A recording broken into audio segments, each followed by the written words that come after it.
இங்க வேலை செய்யற ஊழியர்களுக்கெல்லாம் ஒரு நிலையான வாழ்க்கை இருக்கா? அவங்களுக்கெல்லாம் வந்து எல்லா அந்த உப்பாசின்னு சொல்லுவாங்க. ம். அவங்கள்ல வந்து 3 வருஷத்துக்கு ஒரு முறை வந்து அந்த வேஜ் ம். நிர்ணயிச்சிடுறாங்க.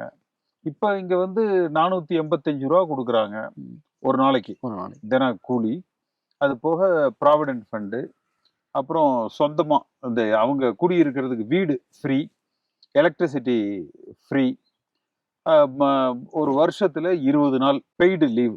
பிஎஃப் இருக்கு. கிராஜுவிட்டி இருக்கு. இங்க தமிழ்நாட்டில இருந்து ஆட்கள் வர்றதில்ல. முதல்ல கர்நாடகால இருந்து அந்த கனடிகாஸ் வருவாங்க.